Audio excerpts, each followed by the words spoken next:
everybody. It's Dave here, Darren over there. How y'all doing this weekend? It's been a blast. Are we going to get you excited today? We've got 3 themes as usual, all about your Minnesota Vikings, or including them.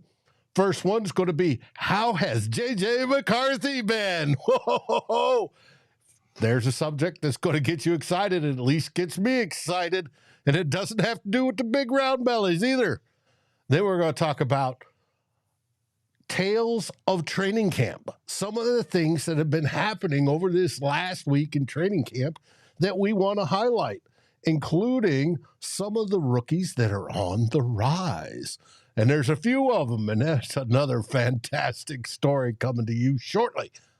And then we're going to end up finishing up with how, speaking of rising, how the NFC North, the black and blue division, looks to be coming into being a powerhouse. That's right, a powerhouse, the NFC North.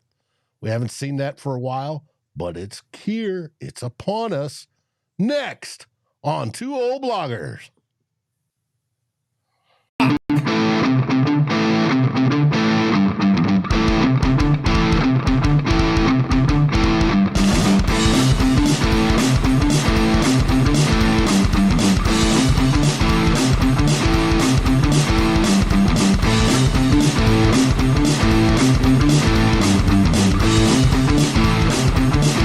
Vikings First and SKOL presents This Week in Vikings Land with Darren and Dave, your 2 old bloggers.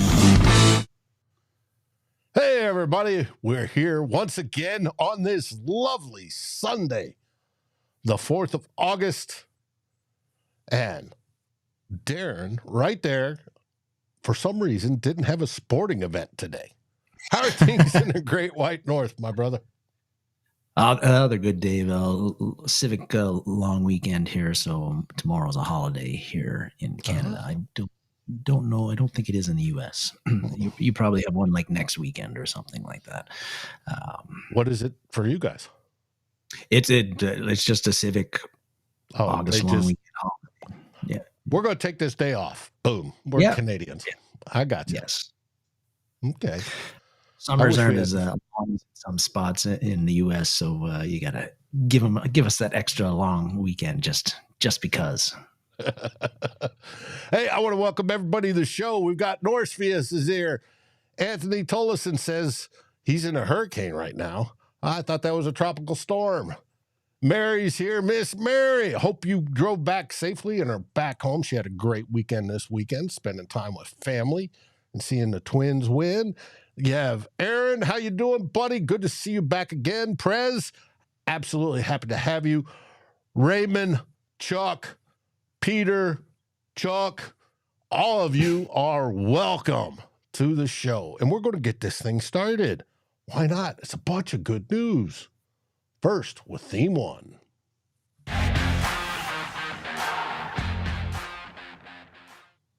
And in Theme 1... how good has he been? Yeah, good. Starting off with the quarterbacks, Dave, which is the topic of most interest to Vikings fans this training camp, and why wouldn't it be? And as predicted, during training camp, when you're following the beat writers, all the social media on the Vikings training camp, the news has been largely dominated by the Viking battle for the quarterback, who's going to be number 1, which is between Sam Darnold, the Reclamation Project, and the number 10 overall pick in the 2024 NFL Draft, J.J. McCarthy. This is no surprise. We knew this was going to be the biggest talking point of training camp, and it has been. And, due to that, there has been the inevitable, well, how does J.J. McCarthy look compared to Sam Darnold? And if you look at the beat writers, you've been following them. Again, I don't have access to the Vikings practice. I don't live anywhere near Minneapolis, so I can't go to Egan to watch any of the practices like some lucky folks do. I'm not like Tyler Forness, and has been able to watch. I think he's watched one practice anyway. Maybe it was more than that. He's been there for a few.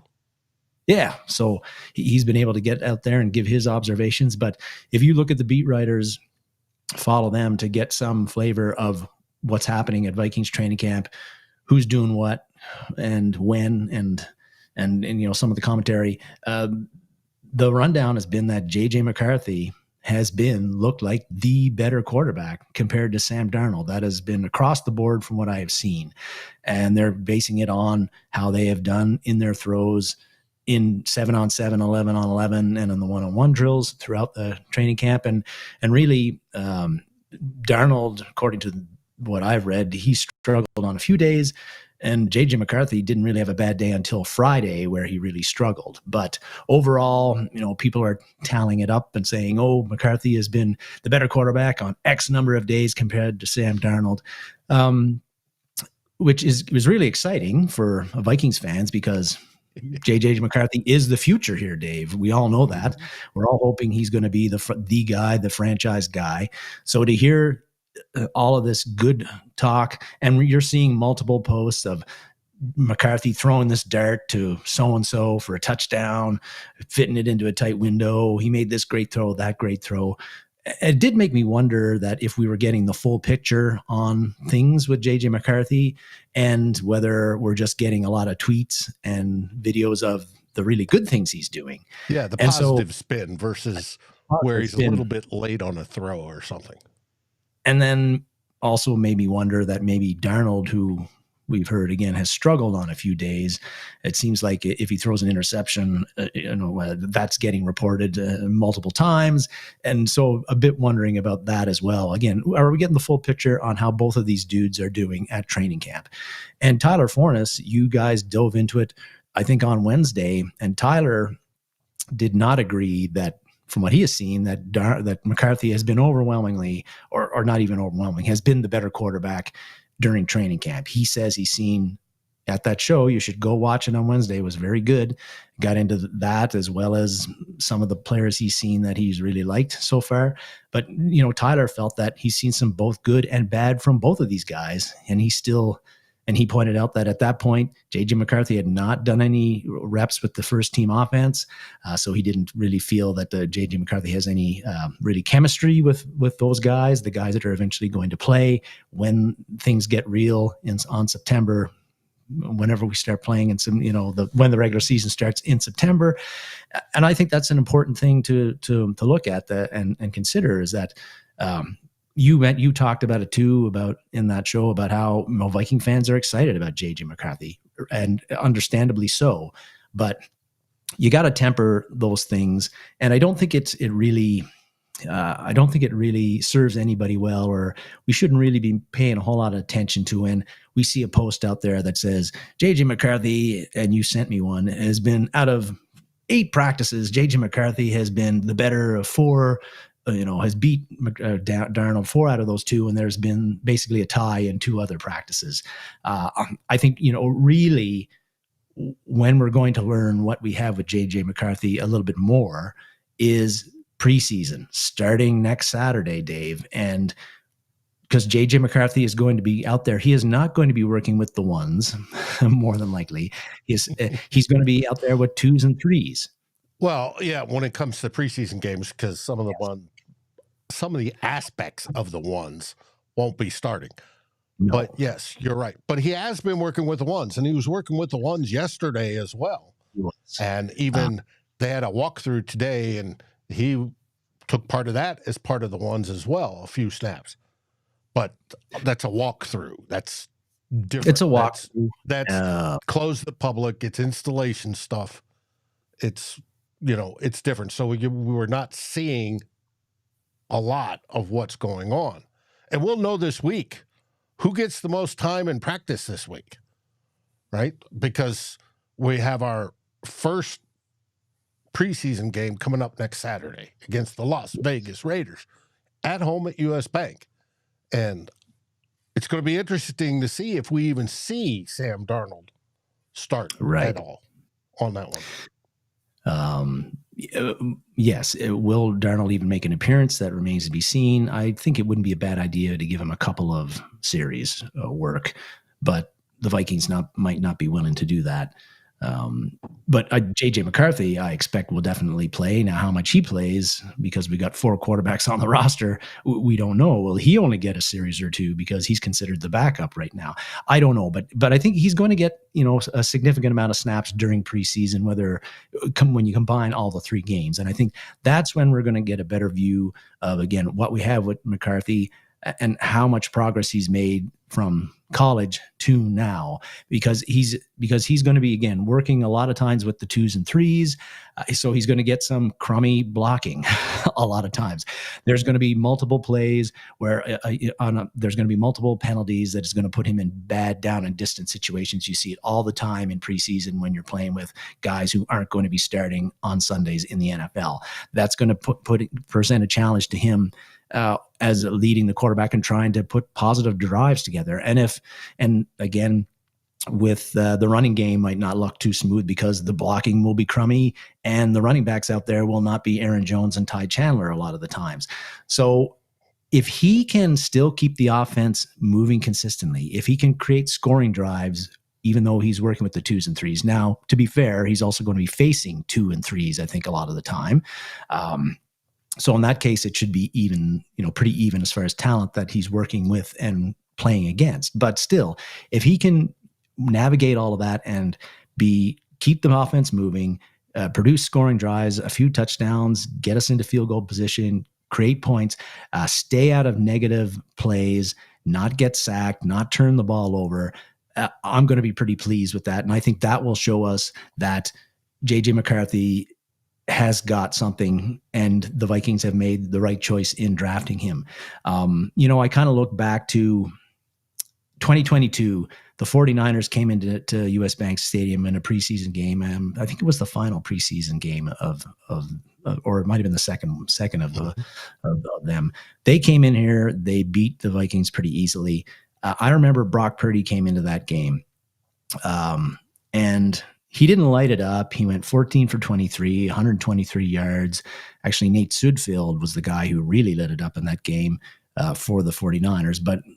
And Purdy didn't throw a touchdown pass, also didn't throw an interception. But I remember watching that game and I thought, I know this guy was the last pick in the NFL draft, but he looks pretty good to me. He looks calm, confident. He's keeping the team on schedule. He's making good decisions. And then later in that season, he's starting for the 49ers and becomes the talk of the league. And a year later, he's got the 49ers in the Super Bowl playing against Pat Mahomes, and he matched them pretty much blow for blow in that. So again, if McCarthy cannot look solid like Purdy did, even though they were vastly different as far as their draft position, but I'll feel very, very good about J.J. McCarthy if after the preseason we can say, he never turned the ball over.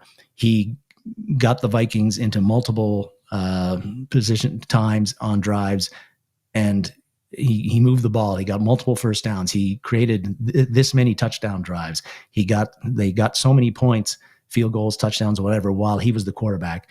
Considering who he's going to be working with, as talent-wise, he's going to be thrown to Tristan Jackson, people like that. He's going to be thrown to Sam Reyes, Trey Knox, Nick Muse, guys like that. He's going to have people like Walter Rouse blocking for him. But keeping that all into consideration, again, if he can look as good as what Brock Purdy looked like in 2022 in preseason, or even better, then I'm going to be very, very happy about J.J. McCarthy and feel very good about his future with the Vikings. And I think a lot of other Viking fans will as well, and let's take out the how does he look compared to Sam Darnold type things. Let's just look at how does J.J. McCarthy look just himself?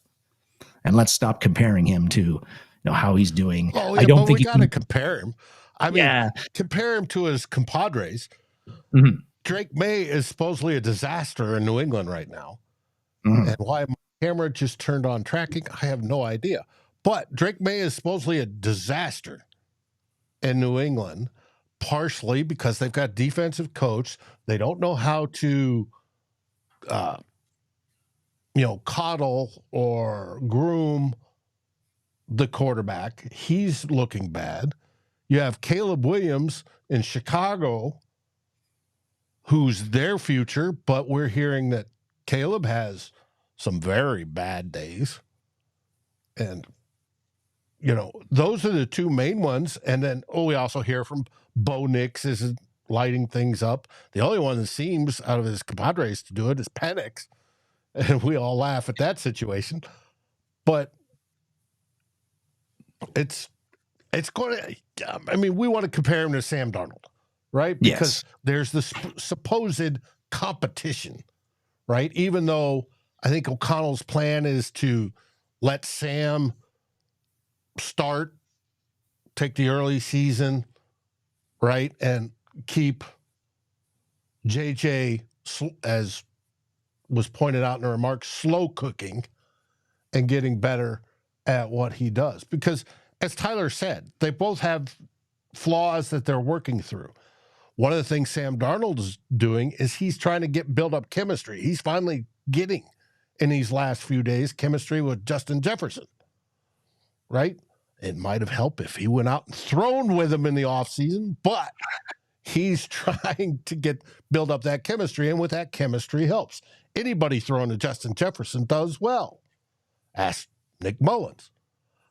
It's a good thing to have. And I love where it's going, because I fully believe, when you got JJ catching footballs, you are absolutely going to rock. You can't, it's going to be hard for you to fail. And if you've got talent, which he does,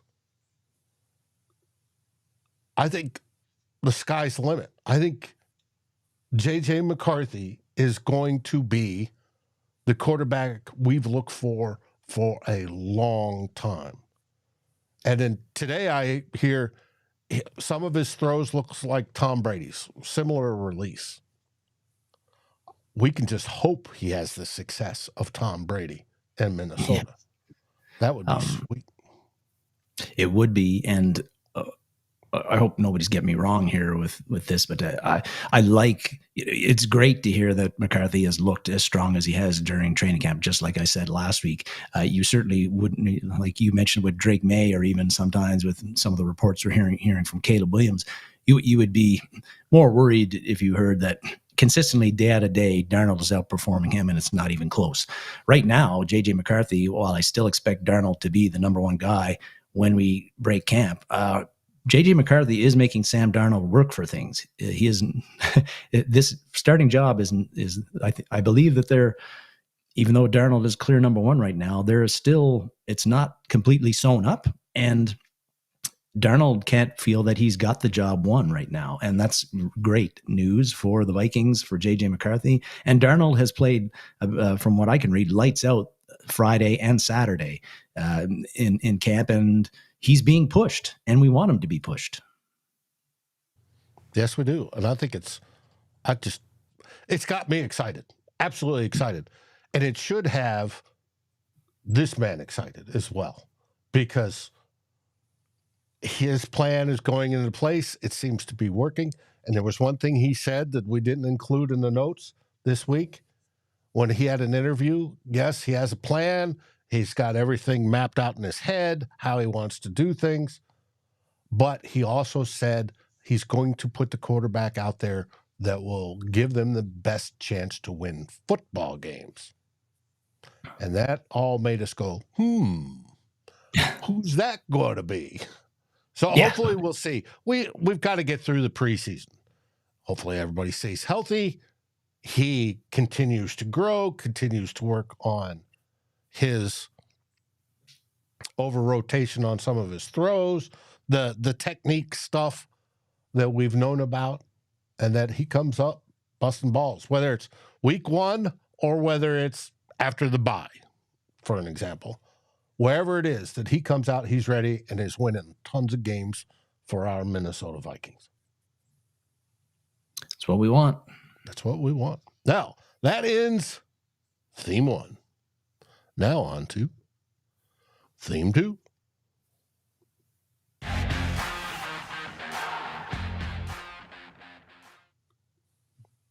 Training camp tales. You came up with this nice segment title yet last week, Dave, and we're going to go with it again this week because training camp's gone from week 1 to week 2, and there's been all kinds of news, and we want to touch on at least some of that stuff. And I want to stick with the quarterback situation for the start of this, and just talk a bit about Nick Mullins and Jaren Hall, the other 2 quarterbacks on the Vikings roster right now. And, some folks might be saying, Darren, why are you talking about these 2? But we haven't been hearing the team. They're still part of the team, and we have not been hearing very much about them in anything that I have read. And part of that might be because the beat writers think nobody gives a shit about Nick Mullins and Jaren Hall. It's all JJ McCarthy. And gotta hand it off to Tyler, though. Tyler did a couple of quotes on what he saw of Jaren Hall, because we know Tyler loves Jaren Hall. Yes. And the other part is that, from what I can gather, Mullins and particularly Jaren Hall aren't getting very many reps at all in practice, because Sam Darnold and JJ McCarthy are getting most of them. So there's not really a whole much to talk about with these 2. But, I did want to touch on that a bit, because Nick Mullins, for one, in our offseason look at the quarterback situation, I thought that here's a player who the Vikings potentially they could look at spinning him, trading him, and getting a day 3 pick for him, just like the Raiders got from the Vikings a couple of years ago. And that would be good, because the Vikings, as we know, don't have a whole lot of draft picks in 2025 at this point. So any additional ones they could get now, I think, would be helpful. But kind of be hard to do that if I think it might be a little bit hard to do that if Mullins is not being showcased at all.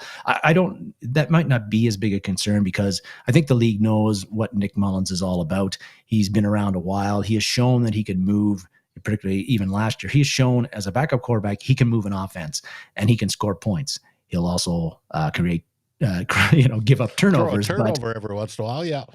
But he can keep your offense moving and functioning and looking like an NFL offense if you need to put him in there, and that's valuable for all NFL teams, including the Minnesota Vikings. With keeping that in mind, I wonder if Kevin O'Connell is comfortable with what happened last year with trading away somebody like Nick Mullins, because last year he went through 4 quarterbacks, either due to injury or ineffectiveness, and sometimes, and in some cases, both. And so he might be looking at that last year and say, hey, I don't know if I want to trade away an asset like Nick Mullins, because we might need him, God forbid, if something happens to our top 2 guys, which means that Jaren Hall likely would be cut and they try to sneak him on the practice squad. But I think that's 2 things will, I think, determine whether that actually happens, whether they keep Mullins or not. One of them is JJ McCarthy himself. And does Kevin O'Connell feel confident enough, even if McCarthy doesn't get the starting job, that he feels confident that McCarthy is backup, can at the very least be a backup to Darnold if Darnold were to get hurt, or Darnold is ineffective and he needs to go to somebody else? If Kevin O'Connell feels comfortable that JJ McCarthy can get the job done and run a functioning offense and more than functioning, have it thrive with JJ McCarthy in there, if he has to go in there, then I think the chances are good that Nick Mullins is offered up and they try to trade him, that they don't keep him, because most years the third quarterback never sees the field. And you want it that way. You don't want it like, what was it, San Francisco, that had to go to the 4th quarterback. Yeah. So that's the other. I think the other part of that is Jaren Hall himself. If Jaren Hall is showing enough growth and development between last year and this time in preseason, in training camp, if Kevin O'Connell feels comfortable, having him as your potential backup in case one of the top guys gets hurt, then I think, again, that makes Nick Mullins more likely to be offered up as a trade candidate and not staying with the Vikings. But we don't know that right now. That's why these 3 preseason games, I don't know, but this is going to be big for Jaren Hall's future with the Vikings and potentially in the NFL, because you don't get many chances. And whatever snaps, reps he's going to get in preseason, and we don't know how much that is going to be, because how is O'Connell going to parcel that out? Last year, the Vikings had Jordan Ta'amu. They brought him in. Every game we heard Ta'amu was going to play a series or 2. He never got he barely got into the game at all. It was Jaron Hall got most of the work, and Nick Mullins got most of the work, almost all of it. So, whatever Jaron Hall gets in these 3 preseason games, whether it's 1 quarter of work, 2 quarters of work, a game and 2 games, he's going to have to really ball out and show that he is worth keeping for the Vikings to keep him. And he's going to have to show that to the rest of the league too, in case the Vikings don't keep him. So it's just something interesting to track. I don't know why I'm interested in Jaron Hall's development, but we drafted him. He did show some promise in BYU, and I'd hate to see us give up on him and then he turn out to be a decent player with some other team because he didn't get an opportunity here to really show what he could do and get developed. And all valid points. And it's going to be interesting. Some people think they'll try to slip him on the practice squad and be the 4th quarterback on the roster. We'll see if that happens. I can guarantee you that there are enough teams out there that need a decent second backup quarterback that they would be calling on Nick Mullins. Because, like you said, the NFL knows Nick Mullins and knows he can produce, and they would love to have somebody of his quality behind him. Take Denver for an example. They've got Bo Nix and nobody, basically, behind him. And it's so somebody like Nick stepping up, being traded would be an upgrade. Yes, I want to welcome back Huang. Good to see you, my friend. It's been a long time. Where you been? That's good. Sean Brown thinks Rowan going to keep 2 quarterbacks. We'll at least have 1 on the practice squad. There'll be a third available. You can suit up 3 every weekend. So, and that third one doesn't have to be on the active 53, but you can keep them for emergency. So there'll be at least 3. That's a no-brainer now for every team. Let's see. Brian Johnson says he agrees with everything we're saying about the QB situation. Can't wait to see the other young guys next weekend. Yes. It's all going to depend how much time they get to play and who we get to see. And I look forward to it. I agree with you, Brian. It's going to be fun. 5th quarterback, Aaron? No, just 4. That's plenty. All right. That brings us to the next tale that you wanted to get over or talk about, and that's the corner room. Yeah, just the corner churn continues with that unit. This week, the Vikings signed Fabian Moreau, and we got Monroe on there, but it's Moreau, French. French. I mistyped. My bad. That's okay. Anybody can. I have lots of typos and stuff I type. And then they also picked up Bobby McCain as well.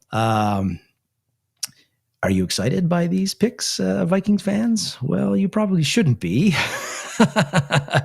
McCain's played for 3 teams in the last 4 seasons.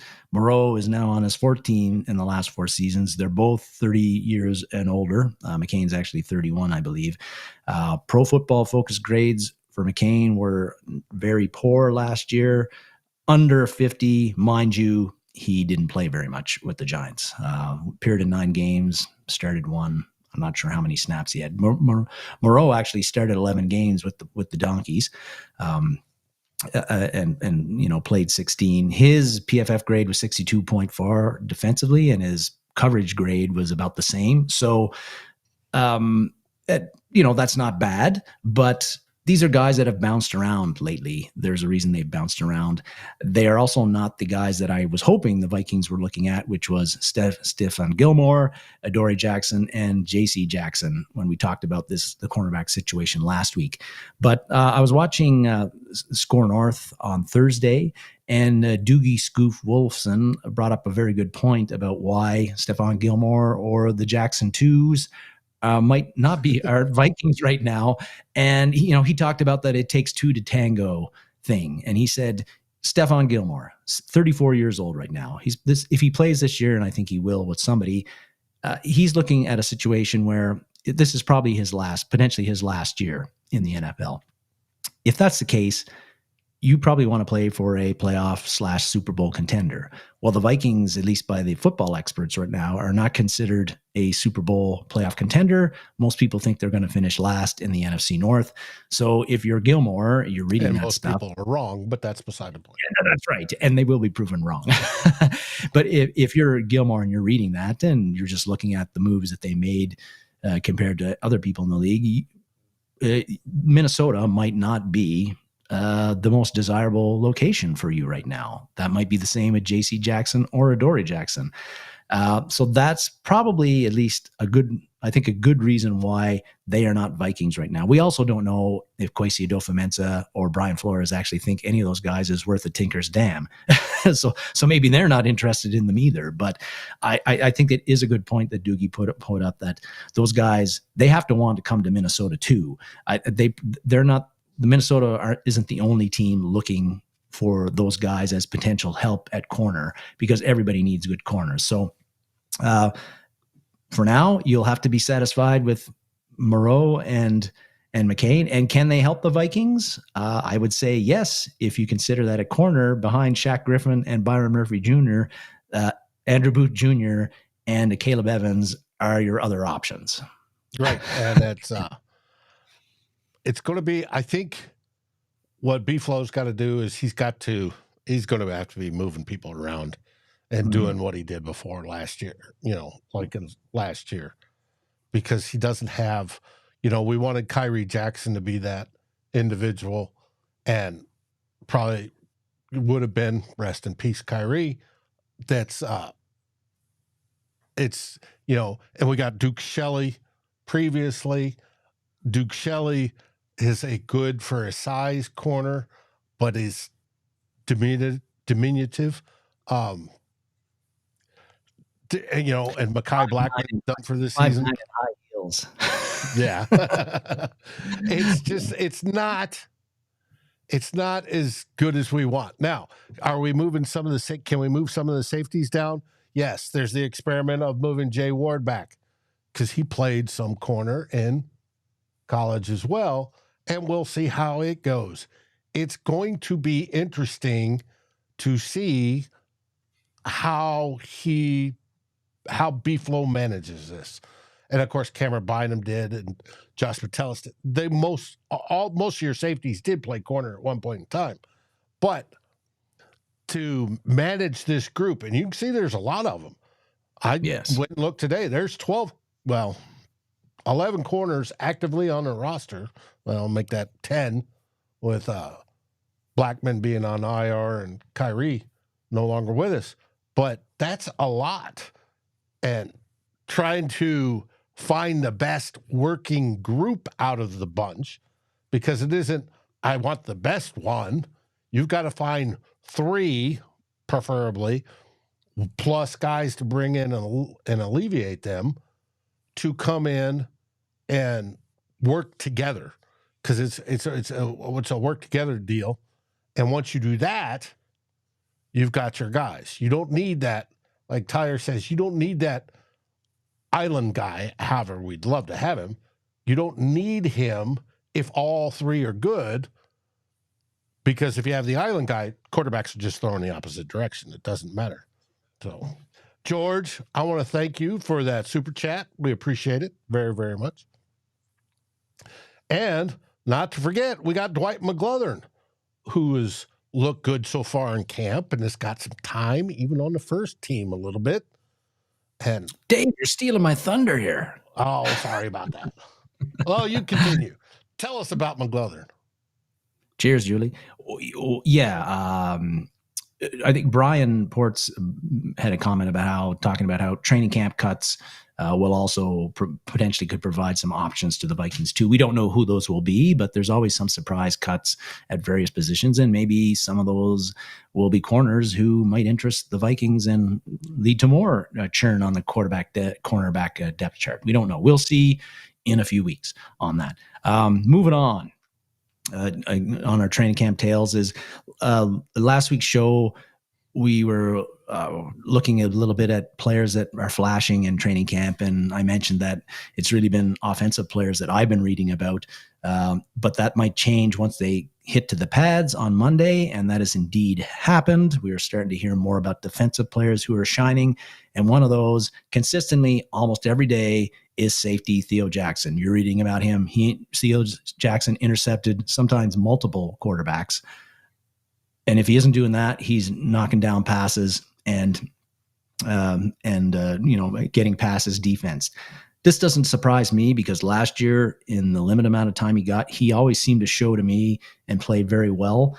And in the offseason show last year, when we looked at the safety position, I said that I would feel very comfortable if, God forbid, Harrison Smith didn't come back, or he did come back and got injured, or Bynum and Metellus got injured, that I'd be very comfortable with Theo Jackson playing full-time snaps at safety, because I think that he can play. And what we're seeing is consistently this year in training camp, he is playing.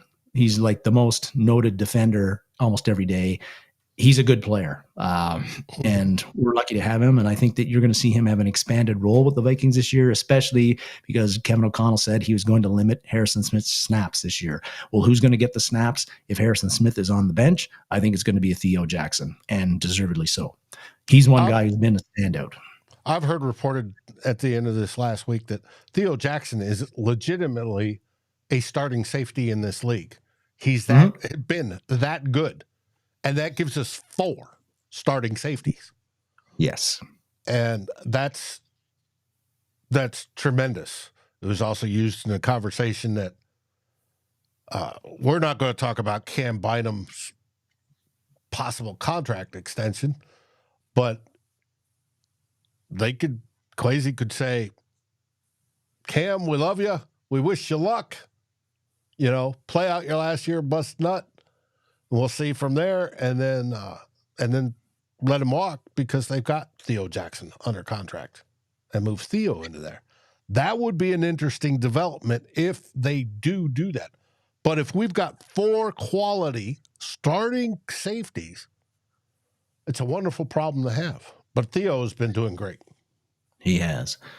And some other guys that have been doing great on the again, when I was listening to SKOL North on Thursday, Judd Zulgad talked about the guy that is consistently shown to him has been Gabriel Murphy, the edge rusher out of UCLA, who went undrafted. He got signed as an undrafted rookie free agent by the Vikings, and got the most guaranteed money of all of those undrafted rookie free agent signings. I think it was $245,000.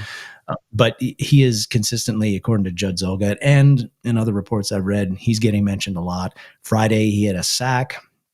I guess that's just a touch. He didn't actually sack J.J. McCarthy, but he got a sack on J.J. McCarthy in their last 2-minute drill segment, and then he tipped a pass to end that 2-minute drill drive. And he's been doing that consistently. The reason that he went undrafted is because he's got T-Rex arms, very short arms for an edge rusher. And amazing that you would not, even though he was very productive he went to North Texas for 2 years and then transferred to UCLA for 2. He was very productive at both of those stops. Every scouting report I saw had him being drafted somewhere in the 4th, 5th round. He did not get drafted. But the Vikings look like they may have got a gem here as an undrafted rookie free agent. Another undrafted rookie free agent, you just mentioned him, who's getting mentioned a lot, is Dwight McGlothern. We talked about him before as a cornerback. He's a guy who's getting mentioned again as he knocked down this pass. He had this guy with on blanket coverage. Ran some with the ones this week. We don't know what that means, but it means that Brian Flores trusts him enough that he's throwing him in there with the ones just to see what he's got. And Brian Flores praised both Murphy and McGlothern this week in media availability, saying they're doing some very good things. And Flores did not mention lots of other people. And in fact, going back to Murphy and Judd Zulgad said that Murphy has looked as good as Dallas Turner, and he said that's not because Dallas Turner has looked bad. Dallas Turner has looked very good himself, but that's just showing you that Murphy he's just not standing out because nobody else is, or he's playing mediocre, but everybody else is playing less than that. It's a pretty competitive edge rushing room right now with the Vikings, and Murphy has added to that competition, and it's great because we know with these undrafted rookie free agents. We know Kwesi Adolfo-Mensah, the 2022 draft looks horrible right now. The 2023 draft, they got Jordan Addison. They've got Mekhi Blackman, looks like he's going to be pretty good. Unfortunately, he won't be playing this year. After that, we don't know. The 2024 draft still to be determined. But last year, they got Ivan Pace as an undrafted rookie free agent. He should have been drafted. Let's face it. He didn't get drafted because he was 5'10". That was the only reason. He ended up having he was the best rookie linebacker in the NFL, I think, maybe other than Will Anderson. And they don't play the same linebacker positions. So that was a home run for the Vikings. For them to potentially strike gold with Murphy and maybe McGlothern too, like that's big when you've missed on a lot of your draft picks, because these are part of your draft class in a way too, even though you didn't draft them. So going to be huge if McGlothern and Murphy continue to play well. We'll see, really enthused to see what they do in preseason, and if they build on what we've seen or what we've heard from training camp so far about them really showing up. I saw some mentions about Jashawn Jones, the wide receiver, another undrafted rookie free agents. Yes, Tyler Forness mentioned him this week and Wednesday. I've seen other mentions of him from Will Raggett's, Alec Lewis from The Athletic talking about him as well as a guy who's showing up. So another guy to keep an eye on. There's been a few others, but those are some that I wanted to mention. And they're good ones.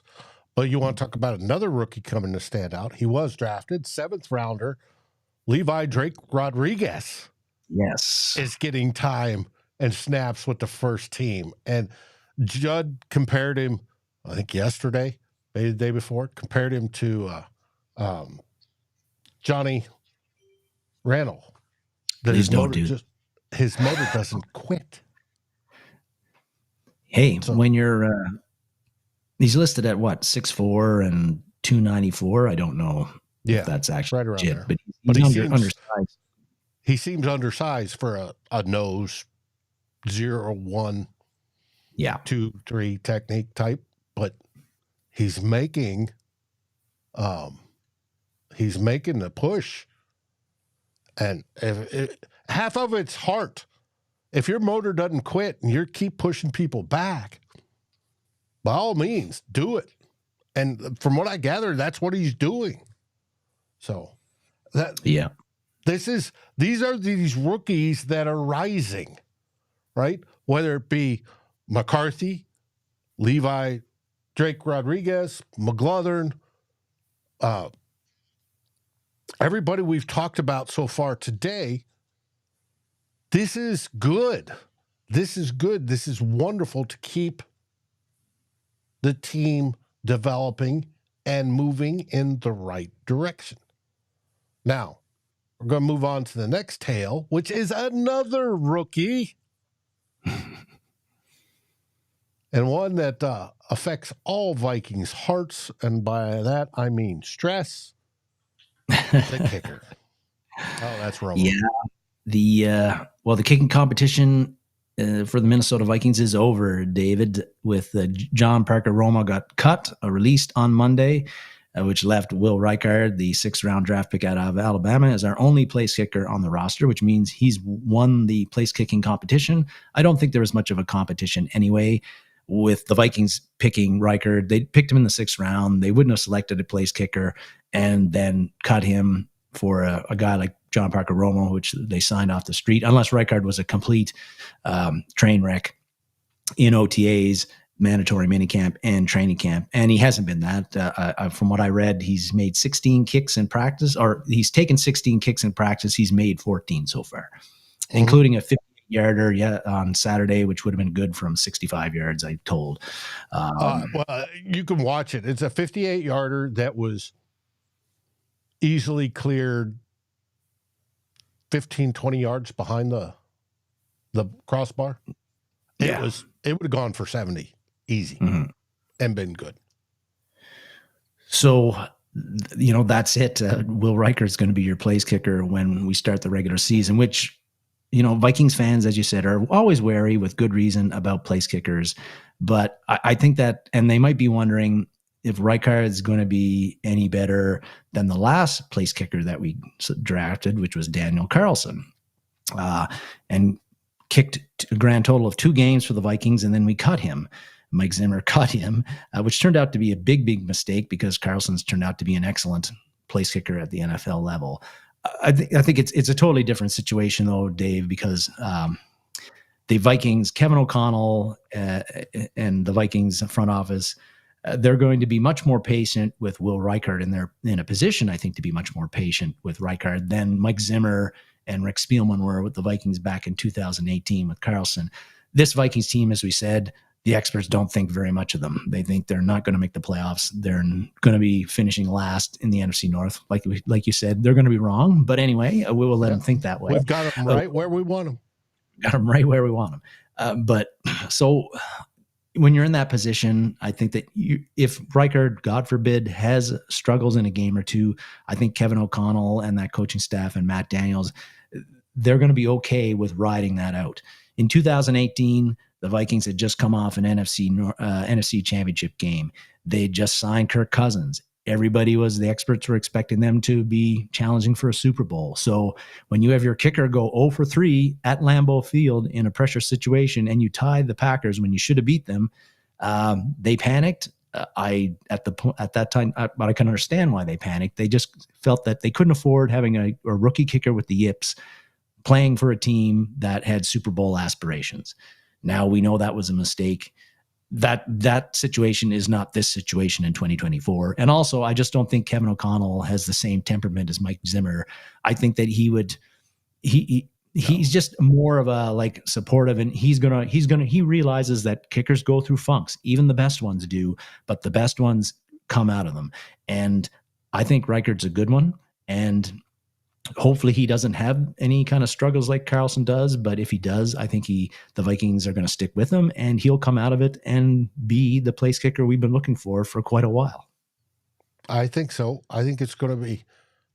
I mean, the dude grew up wanting to be a place kicker, and it's just like you said earlier, he's only missed 2 kicks so far in camp, and that was his bad day, and that was 2 in 1 day. All right, I can slough that one off. But when you see him just bang, bang, bang. Now, I did see earlier in the week somebody said, hey, our kicker curse is finally over. And I said, whoa. We're not going to put that to rest until he gets all the way through and we win the big one. Yeah.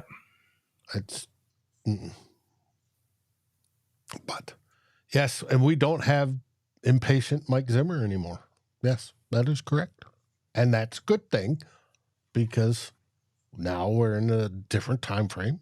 We'll see how Mike does this year down there with the Cowboys. They've got their own issues. And I don't think defense is going to be part of it, but we'll find out. Yes, Aaron, and you shouldn't believe in curses, but sometimes it just feels that way. Yes, it does. So that's kickers. Going to switch a bit to injury news. Yesterday, Jerry Tillery, defensive tackle, guy we signed as a free agent, was down for a while with a lower body injury. Did not look good according to Will Raggets and Alec Lewis, who are the beat writers who were there when that happened. Again, Tillery was running with the ones along the defensive line. We know defensive line is a weak unit for the Vikings, and Tillery was hopefully going to provide some pass rushing juice from that spot and improve the level of play from that unit. At least that's what we hoped. Now, when you get wiped out, and other than Harrison Phillips, who do you got there, right? But Harrison Phillips, Jonathan Bullard, and Tillery have been the 3 guys running with the ones up until that injury. Was a bit worried because it sounded a lot like what happened to Mekhi Blackman. Went down, kind of non-contact. He's down for a few minutes, gets taken off. And then the next day you hear Mekhi Blackman's tore his ACL. Well, as you see, Darren Wolfson is reporting, hasn't been confirmed from the Vikings from what I can tell yet, but Wolfson is saying he looks like he's okay. You thought you heard that he got cleated. That may have been what's being reported by some of the beat writers right now is that it's reported he got cleated. Hey, the big deal was we thought he pulled his ACL. Or not his ACL, but his Achilles. And That's what it looked like. And he immediately grabbed that lower leg. So if it's just cleated, all right, that's going to heal. Yeah. We'll have him for the season. And yes, we need him in that frontline rotation. He was in there on that frontline rotation all the time. He was one of the starters on there. So we wanted him, especially when there were 3 down linemen, defensive linemen. He was one of them.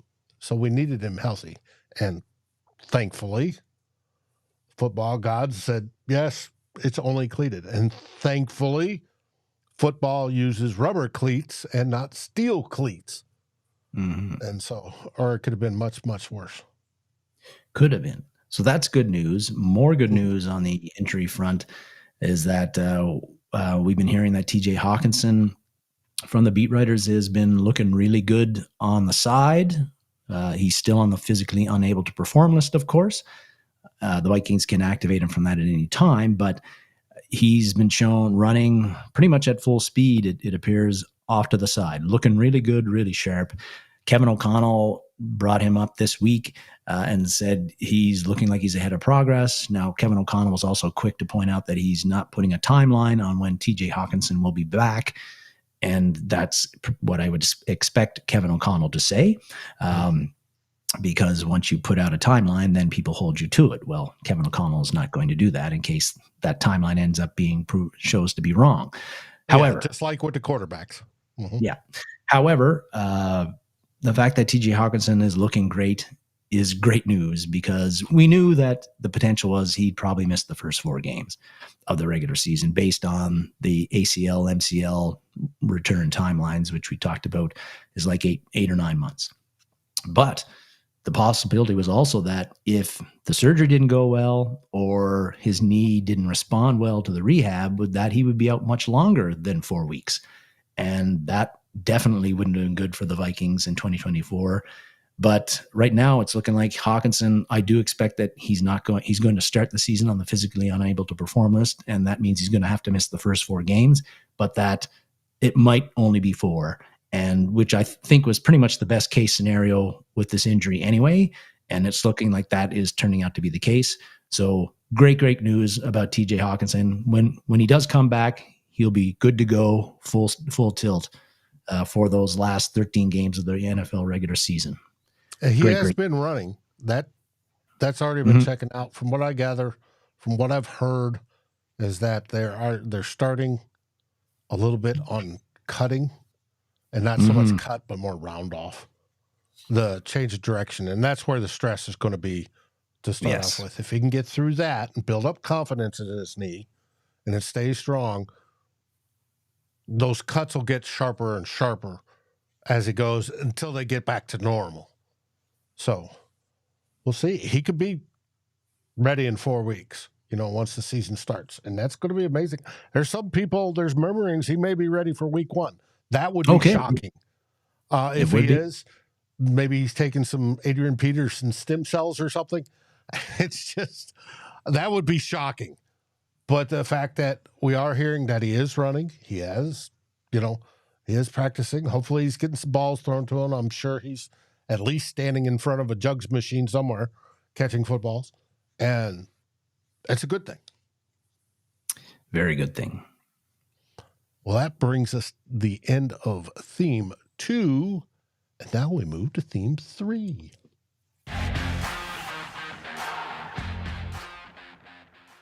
And this one, we're going to talk about the NFC North on the rise. Yes, we are, David. As we get closer and closer to the 2024 season, I hope Pay's still watching. Saw Pay come on early. He's our Chicago Bears representative. Yep. Pay, hope you're on and post a comment or two if you're still on. But yeah, I'm surprised the Bleachers to Speakers boys aren't on here either. But NFC North, as we're getting into closer to the regular season, and the Vikings are making preparations to try to reclaim that NFC North title that they won in 2022. It's occurred to me, I've been thinking about this a lot during the off season, that the Vikings' chances of doing that are going to be tough and going to get tougher in 2024 and beyond. And the NFC North for 20 plus years and maybe even more, it really was, unfortunately, it was that team from Wisconsin's domain. They won the bulk of the NFC North titles. The Vikings were the other franchise that won most of the time when the Packers didn't, or at least joined the playoff party with the NFC North. The Bears got in there occasionally, and then the Lions were almost always bringing up the rear. The Lions were the same old Lions. Yes. Since 1953, the last time they won anything, they were the same old Lions. I should say that. They did win conference titles a couple times between 53 and now, but yes. But the times they are changing, as Bob Dylan has sung, and we know the Lions won the NFC North last year, made it to the NFC Championship game, pretty near knocked off the 49ers in that. During the offseason, the Vikings have made some moves too, but you've seen the Lions, the Bears, and that team from Wisconsin all rounding out their roster and making their rosters, I think, more well-rounded than they were in 2023. And a lot of that talent is young talent too. I think the Packers last year were the youngest team in the NFL themselves, and the Bears and the Lions aren't that old themselves. So it's the NFC North is really, really shaping up to be one MF'er tough division coming up now. And you could be looking at it the way things are going with the way that each team is building up their roster. This could be the toughest division in the NFL, which we've not been able to say about the NFC North since forever, in a while. And yes, each team's building out their rosters, and there's a lot of promising talent on those teams, whether it's the Bears, Vikings, Lions, or the Packers. But I think one big reason why I feel that the NFC North is really rising is just that there's a lot of, for three teams, there's some really tantalizing potential at quarterback, young potential at quarterback that they have right now. And then the Lions are one of the outliers in that they have a veteran proven commodity who's still not very old himself, who's been extended for 4 years and is under contract and looks like he's the quarterback for them. So I wanted to talk. Exactly old. No, he's not old. He's not even 30 years old yet. But let's get to, and I wanted to just run through those quarterbacks of all four teams. Let's start with the Lions first, your NFC North champions from last year, and Jared Goff. Like I said, 29 years old right now. Last year with the Lions, again, led them to their first NFC North title in a long time. Got them to the NFC Championship game, almost won it. And in 2023, he threw for over 4,500 yards, 30 touchdown passes, 12 interceptions, completed 67% of his passes. His 2022 numbers were pretty much very similar to that. And yes, he struggled in 2018 and 2019 when he was with the Rams. That's why they traded him for Matt Stafford. But since he's gone to Detroit, he's really, really, revived his career. And it doesn't hurt that they've surrounded him with the best offensive line in the NFL. Yes. Some, weapons at wide receiver, tight end, and running back. They've got a great offensive coordinator in Ben Johnson. And they've got a great core on offense, and they're building on a great core on defense too. So, Goff is a guy who's, if you could keep him protected and feeling safe in the pocket, he's always been productive. He's really bounced back and found his stride with the Lions the last 2 years. And again, I think they've got the talent on offense that I don't see that how he can't continue, as long as he stays healthy, to play at a level like that, as long as they're protecting him well. And they've locked him in. They just gave big extensions to both tackles, left and right tackles, wide receiver, and a bunch of rookies on top of that have already excelled. They're going to be a pain in our backside for a while. Because they're going to be good. Yes. And it's been decades since we've said that. Yeah. And Goff's 29. So there's no reason to see, when you look at his track record, there's no reason to believe that he's going to bottom out again with the weapons he has to work with and the offensive line that he has protecting him. So that's Detroit. Where they got a proven veteran, a proven commodity there who's got a proven baseline of production, and it's pretty good production. Now let's look at that team from Wisconsin, and damn it, those bastards seem to have done it again. With the quarterback situation. They sat Aaron Rodgers behind Brett Favre for 4 years. Rodgers ends up going in and becomes an all-timer. They sat Jordan Love for 3 years under Rodgers. Get rid of him. Hand over the starting quarterback job to Jordan Love. It didn't look very good the first 8 games of the season. He didn't play very well, but the last 9, he caught fire. 8 of the 9 he did. Yeah, there was 1. Yeah, 8 of 9. He caught fire. Looked like one of the best quarterbacks in the NFL. Big winning streak. Took them to the playoffs. They really won one playoff game. Went into Dallas, won. And they took the 49ers to the mat as well. Lost on that one on an interception by Love. But again, Love's stats over the last 8 games in that season were like elite. And he's got a young, talented roster behind him too, and an improving offensive line. Some great weapons at wide receiver, young weapons. It really feels like, could a guy play that well through 8 games and then revert and then look bad in beyond that? I feel like there's a chance, but I feel like he has turned the corner and he's going to at least be a solid quarterback at the NFL level, which we did not want for Green Bay. So they look like they're set, and they just signed him to a multi-year big money extension as well.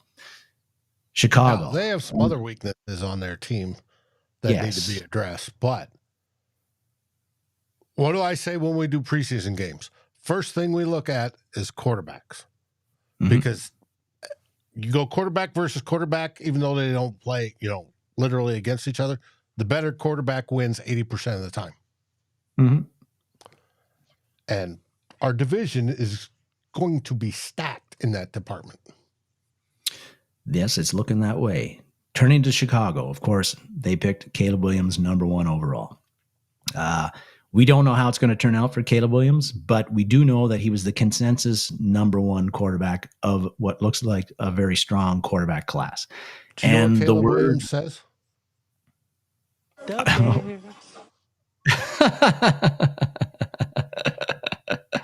had to throw that one in there for Pay. If he's still watching, Pay would love that one. And we've heard the term generational talent thrown around about Williams for about 3 years, ever since he was with Oklahoma. So again, don't know how it's going to turn out, and he's had some rough patches in training camp from what we read, but the talent is there. You don't get picked number 1 normally because you're a horrible college prospect. Right. Yeah. Very promising. And the Bears traded their former franchise or quarterback of the future, Justin Fields, so they could draft this guy to be their latest quarterback of the future. Chicago has not had very good luck picking quarterbacks of the future, but this might be their best bet that they have made. So they're feeling good about that. And then, of course, the Vikings, they picked J.J. McCarthy, number 10 overall, just coming off of a national championship with Michigan, won in high school, won at college, won everywhere he's been, big leadership qualities, athletic, mobile, very good arm. The Vikings are high, and Viking fans are high on what they've got. So you got Goff, the proven commodity, and then Love, Williams, and then McCarthy, all first-round picks. And Love has shown at the pro level that he can play unbelievably well at times. And then Williams and McCarthy are just huge potential there. I mean, like you said, this could be, we don't know, again, how it's going to turn out for all of those, particularly the 3 young guys, how their careers are going to go, but they're highly drafted, and 2 of them very highly drafted within the first 10 picks of the last draft. If they stay healthy, if things go the way each of the teams that drafted them hope they do, like you said, this is going to be like a stacked division at quarterback. It would be the best. We'd have the best quarterback situation of any division in the NFL if they turn out to play the way people expect them to. And the crazy thing is that even with Goff, all four of these guys are young. They're going to be around for a long, long time if they are good players. Goff won't turn 30 until October 14th of this year. Love turns 20. Locked up on a 4-year extension. 4-year deal in May. Love turns 26 in November. Just got extended. Big money deal. Williams turns 23 in November. McCarthy is the youngest of them all. He's 21. He won't turn 22 until January of 2025. So again, if these guys stay healthy, if they play up to the level that they have shown in college or in the pros lately, the NFC North is going to be a big, big problem for the rest of the NFL for a long, long time. David Rinaldi says it. The NFC North is going to be a dogfight for the next 5 years. The only thing that is harmful is we're going to beat up on each other. Yes. And not have the dominating 15-3 record or whatever it's going to be. And 15-4, that's 19 games. We can't have that yet. 15-3 when we go to 18 games, 15-2, at 17. But it's going to be, we are stacked. And the funniest factoid I heard all week, the youngest quarterback to start for the Minnesota Vikings ever was Fran Tarkenton. Now, we think J.J. McCarthy is literally our next franchise quarterback since Fran Tarkenton, considering that Culpepper's tenure was cut short and everybody else in between was a stopgap pretty much. Well, if J.J. McCarthy starts week 1, J.J. McCarthy, you talk about how young he is, will only beat out Fran by 2 days in age. That's how young Fran was back in the day. And we know how he turned out. Yeah. Yeah. Well, yeah. And then started in 61 and then played till 1978, right? He retired in 78. Yeah. Now, he did the brief stint with the Giants and then got pulled back. But when he retired, he led the league in virtually every quarterback stat. Yes. So that's good. Yes, George, with the NFC North looking like this and looking how it should be. And the NFC North is locking in players for, this is going to be for the next 4 years type deal, that we're going to see a lot more prime time. I suspect that after this season. Not that, the Lions already have like 7 games in prime time or whatever this year, but we're going to see a lot more. Mm-hmm. But that's it. That's how the NFC North, is rising. And you know what? I talk about it every Wednesday. Wednesday is when we usually record. Wednesday, we're going live again with Who Will Be King. It's our podcast, also live video on the NFC North. We have 3 teams represented.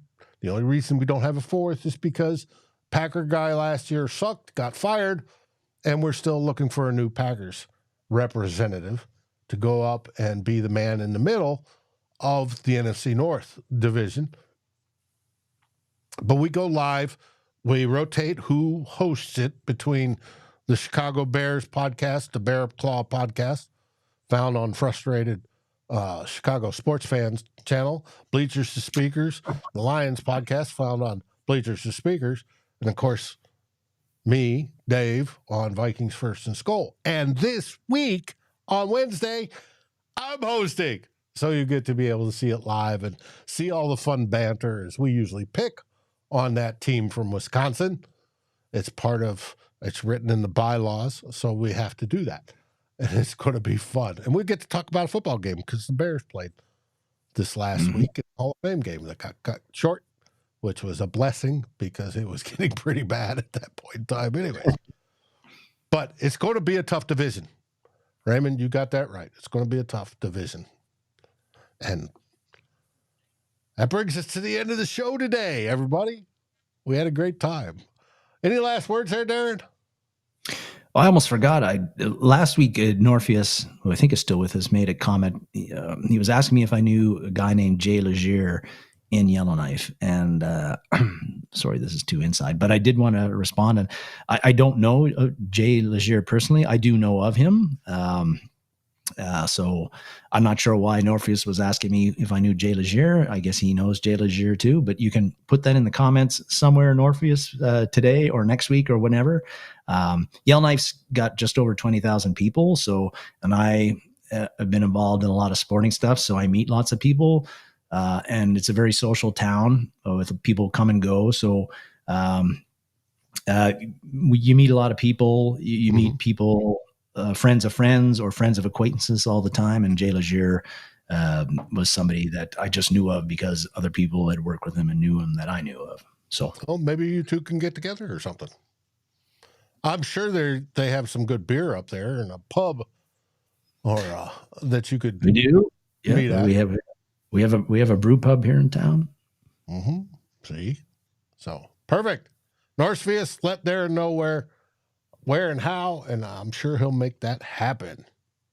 Oh, he watches his cabin life videos. That's how I know. Ah, yes, he's a bit of a survivalist, outdoorsy type, make a Quincy out in the snow and stay in it overnight kind of dude. Mm-hmm. Now I understand. Guerrilla Sports wants to know, why did Forno get fired from Sporting News? I can let you know for a fact he did not get fired from Sporting News, and you have to watch Monday and we'll tell you why, but he did not. Nope. Aaron with his Molson. Yeah, Molson and Moosehead. And back in the day. Anyways, what do we say, buddy? We say SKOL Vikings. Thanks for watching. SKOL Vikings.